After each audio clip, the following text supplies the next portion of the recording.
যে মেয়েটা তোমায় ভালোবেসে নিজের বয়সটা বাড়িয়েছে, তোমার বোঝা উচিত ছিল সে তোমারই অপেক্ষা করে গেছে।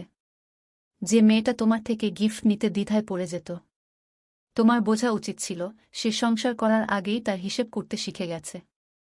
যে মেয়েটা যোগ্য পাত্রের মুখের উপর না বলতে শিখে গেছে, তোমার বোঝা উচিত ছিল সে তোমারই হাতে হাত রাখার স্বপ্নে বিভোর হয়েছিল। যে মেয়েটা রোমান্টিক কাপলদের গল্প শোনাত তোমাকে, তোমার বোঝা উচিত ছিল সে তোমাকে তেমন করেই চাইত। যে মেয়েটা তার সকল সিদ্ধান্তে তোমার কথার ভরসা পেত, তোমার বোঝা উচিত ছিল সে তোমাকে বিশ্বস্ত ভাবে। যে মেয়েটা তোমার সব অপরাধ জানা সত্ত্বেও থেকে যেতে চেয়েছিল তোমার জীবনে, তোমার বোঝা উচিত ছিল সে তোমাকে শুধরানোর সুযোগ দিতে চেয়েছিল। যে মেয়েটা তোমার জীবনের অংশ হতে তোমার কাছে ছোট হয়ে বারবার কেঁদেছে, তোমার বোঝা উচিত ছিল তার শূন্যতা তুমি ছাড়া কেউ পূরণ করতে পারবে না।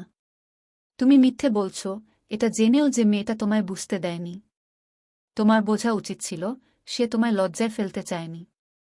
যে মেয়েটা তুমি যোগাযোগ বন্ধ করবার পরও বেহায়ার মতো যোগাযোগের চেষ্টা করে গেছে, তোমার বোঝা উচিত ছিল সে তোমাকে হারাতে চায়নি।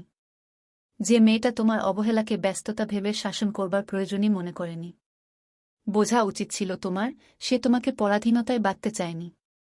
যে মেয়েটা তোমার ছেড়ে যাবার বেলায় জোর করেনি, শুধু তোমার অভিযোগে কান্না করে গেছিল, তোমার বোঝা উচিত ছিল কতটা ভালোবাসলে এতটা কান্না করে মানুষ। অথচ তুমি কিচ্ছু বুঝতে চাইলে না, না তার বয়স, অপেক্ষা, কান্না, শূন্যতা, সময়, সুযোগ কিচ্ছু না। তুমি কেবল অবহেলায় তাকে ঠকিয়ে গেলে, ভুল ব্যাখ্যা করে ব্লেম দিয়ে গেলে। আর মেয়েটা কিনা সব মাথা পেতে নিল। আজ তুমি যেখানেই আছো, একবার ভাবো তো সেই মেয়েটার দোষ কোথায় ছিল? কেন তাকে ছেড়ে গেলে? যদি এসব প্রশ্নের উত্তর মেলাতে তোমার আজও বিভ্রান্তিতে পড়তে হয়, তবে মনে রেখো তোমার ভালো থাকা আর কোনোদিন হবে না।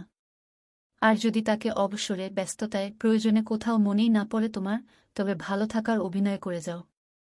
কারণ তুমি প্রেমিক হিসেবে স্বামী হওয়ার যোগ্যতা অর্জন করনি, কিন্তু অভিনেতা হিসেবে প্রতারক হওয়ার অনেক যোগ্যতা আছে তোমার।